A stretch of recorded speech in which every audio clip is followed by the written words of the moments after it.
Salut à tous. La thérapie provocatrice par Frank Farelli et Jeff Pranzma. Alors, aux éditions Le Germe ou aux éditions Sataniques, on ne sait pas trop.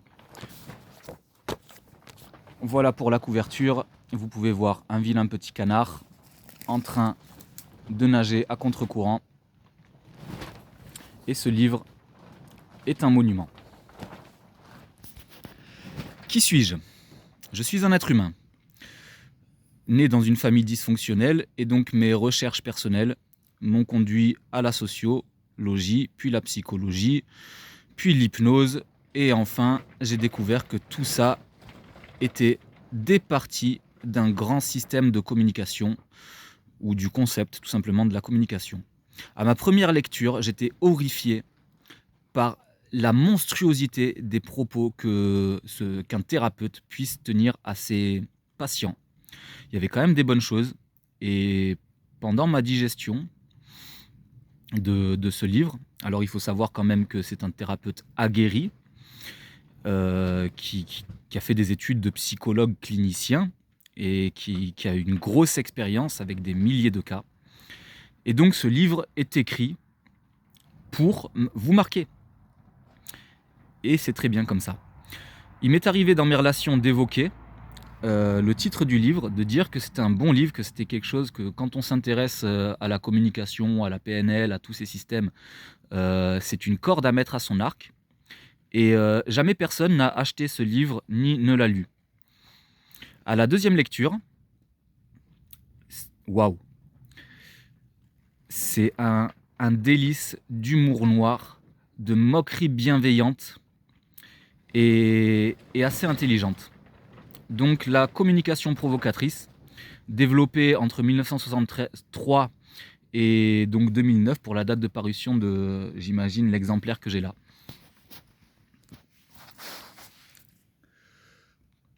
Alors ce sont des cartes mentales. Il faut savoir que leur lecture se fait dans le sens horaire. Donc dès la préface, on apprend les principes. Quasiment tous les principes sont dévoilés dès la préface.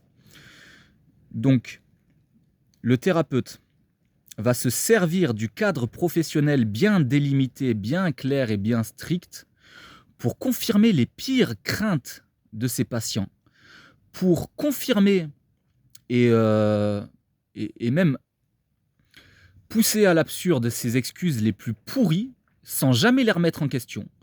Il y a un petit côté d'infantilisation et un petit côté d'insulte délicieuse. L'état de l'art. Quand M. Farelli a développé son système, c'était donc dans le dogme psychiatrique des années 1960, où le freudisme était de rigueur, avec toute cette culpabilisation qu'on connaît sur les femmes, et puis cette déresponsabilisation des patients. Et ça ne lui plaisait pas, donc il s'est orienté vers la psychothérapie centrée sur le patient. Puis il s'est rendu compte qu'en faisant preuve d'authenticité, en laissant par exemple sa colère s'exprimer quand elle en avait besoin et sur le coup, eh bien en fin de compte, ça avait des répercussions positives sur ses patients. Donc il raconte quelques cas mémorables de groupe. Il explique qu'il met ses patients d'entrée sur la sellette, parle ou part, et que 95% de ses patients restent. Et aussi, pendant ces entretiens, il leur fait comprendre qu'il restera avec eux à vie. Et notamment, dans un de ces entretiens, dans un de ces entretiens, il dit à 80 ans et vous 70 ans, je serai encore dans un hospice, nous serons dans le même hospice de vieux et je serai encore en train de vous prodiguer mes conseils que vous n'écouterez toujours pas. Et donc, il se laisse vraiment aller dans le délire, dans un délire où il s'imagine le pire pour le patient. Et donc, il a baptisé, avec ses collègues, la thérapie provocatrice et donc la communication provocatrice. Les prémices de ce système, de ce concept de communication provocatrice, c'est de proposer le défi à son patient, de le mettre en colère, de façon à lui laisser soit la possibilité de fuite, soit la possibilité de combat, ou la possibilité de sidération, mais pour un thérapeute, c'est quand même assez débile. Et donc, en fait, il ferme la possibilité de fuite et il ne laisse à son patient que la possibilité de combattre. Donc, il veut rendre son patient libre du choix de combattre. Il s'est aussi aperçu que les patients en général pouvaient ressentir la peur, la honte, mais jamais la culpabilité. Donc ils ont peur d'être punis, ils ont peur d'être désapprouvés, mais regretter et se remettre en question pour changer, eh ben, dans son cadre de travail, ça ne se passe pas. Donc, il a développé une théorie en 4 points, que pour ses patients, je ne me comporte pas bien, hein, parce que il y a toujours une bonne excuse. Je ne peux pas, généralement, c'est là où tout le monde s'arrête. Et donc, lui, par la moquerie, par l'humour noir, il amène ses patients à réaliser qu'en fait, ils ne se comportent pas bien parce qu'ils ne le veulent pas. Et à partir de là, ils peuvent changer. Il explique aussi que pour lui, la psyché mentale, même l'animal humain comme il l'appelle, n'a pas beaucoup de mystère. Et donc, il n'hésite pas à les mettre sur la sellette. S'ils ne veulent pas se regarder eux-mêmes, et comme je vous l'ai dit, 95% des patients restent. Donc, il mêle la cruauté à la gentillesse sur le long terme, mais la cruauté sur le court terme, et d'entrée. Et donc, ça peut faire penser à un joyeux sadisme. Et d'ailleurs, je vous souhaite un joyeux sadisme à tous dans vos relations personnelles. Le rôle du thérapeute ou les rôles du thérapeute. Donc, il va évoquer plusieurs techniques. Les techniques de confrontation, les questions ouvertes, et il n'hésite pas à mêler des infos, des fausses et des vraies infos, pour toujours aller dans le sens de la psychose de son patient. Dans le but de provoquer l'affection de son patient à travers toutes ses réactions, autant positives que négatives. Et pour le patient, le but est d'affirmer sa valeur, de s'affirmer correctement, de se défendre de façon réaliste, de gérer mieux ses perceptions des autres et des situations, et de risquer de s'ouvrir, donc de risquer d'ouvrir ses sentiments et de les exprimer. Donc pour le thérapeute, tout est permis. On peut nier, on peut mentir, on peut rationaliser par exemple les pathos de notre environnement et dire qu'ils sont tout à fait normaux.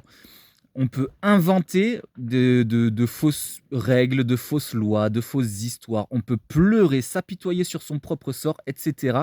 L'éventail des techniques sournoises est vraiment large. Donc, le thérapeute peut se faire et doit se faire l'avocat du diable, défendre les méchants pour réveiller le bon, pour réveiller le héros dans son patient. Et donc, il n'a aucun mal à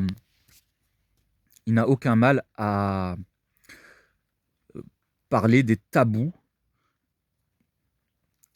ouvertement, de façon à ce que son patient puisse avoir des nouvelles ressources pour s'adapter consciemment et à tous les gens qui pourraient se comporter comme le thérapeute le fait dans un bon sens pour lui. L'anti-responsabilité. Alors, le thérapeute peut se permettre d'être complètement anti-responsable, avec des phrases du genre « Certaines personnes diraient que vous avez bien raison, nanani, nanana ». Il évoque absolument tout ce qui fâche, avec un grand plaisir, avec une grande délectation. Par rapport aux autres thérapeutes de l'époque et même de notre époque, il n'aime pas le silence, il ne laisse pas de temps de silence et il réclame et revendique un temps de parole égal à celui de son patient. Toujours dans les rôles, alors par exemple, il pose sa main sur l'épaule d'un homosexuel, lui sourit et il lui balance comme ça que de toute façon, il a jamais pu supporter les tapettes. Et donc il fait ça à la fin de la séance et son patient homosexuel, s'en va en rigolant, complètement ravi. Il n'hésite pas à faire du théâtre. Il faut jouer, en fait. Il faut jouer, amplifier, exagérer, vraiment se laisser aller, vivre. C'est vraiment une thérapie vivante, c'est vraiment une communication vivante. Et une de ses petites, phrases, il dit qu'il imagine les modes de pensée les plus moches de ses patients et que dans la plupart des cas, en fait, il touche au but. Il il parle juste en imaginant et en exprimant, ce qu'il pense, ce qu'il pense que le patient pense de plus moche. Et donc c'est une empathie un peu malsaine, parce qu'il va exagérer l'altervision du monde, donc pour ça, il a vraiment besoin de s'y plonger, il a vraiment besoin c'est de l'empathie. C'est pas parce que ça a l'air malsain, mais c'est vraiment de l'empathie, où on va vraiment se plonger dans le monde de la personne, dans sa façon de penser, dans son environnement et dans son système, dans sa classe, donc pour exagérer sa vision du monde, et que le patient puisse en éprouver la réalité, en vérifier la réalité. Et souvent, il va se rendre compte par lui-même que sa réalité, sa vision du monde est pas au plus optimum. Et donc, dans cette empathie malsaine, il n'hésite pas à utiliser le mimétisme négatif. Ça veut dire qu'il va carrément jouer physiquement une espèce de parodie de son patient. Donc, aucun problème pour utiliser la double contrainte. Je ne vais pas développer ce qu'est la double contrainte là. C'est un terme pour tous ceux qui sont... c'est un terme connu. Je vais quand même donner un petit exemple. La double contrainte, ce serait de dire je veux que tu sois spontané. Clairement, si vous êtes spontané parce que quelqu'un le dit, en fait, c'est plus spontané. Et donc, en fait, c'est l'émission de deux injonctions contradictoires. Et donc, il utilise ça, alors qu'il sait que ça a été prouvé, il y a eu des bouquins là-dessus, que ça rend les gens fous et schizophrènes. Mais lui, si ça peut rendre les gens fous, autant l'utiliser pour les faire sortir de sa folie et aider les gens à s'adapter. Et donc, dans une autre de ces techniques, il énumère tous les avantages et inconvénients, mais surtout les avantages qu'offre la psychose de son patient. Et donc, il peut faire des grandes tirades, il se laisse à jouer théâtralement, et à exagérer le pire du pire pour ses pas. Et donc, le rire, l'humour est très important. Il faut savoir qu'il cible les idées et les comportements. Il va se moquer des idées et des comportements. Et paradoxalement, il va, avec son langage corporel, montrer de l'amour et de l'affection pour la personne.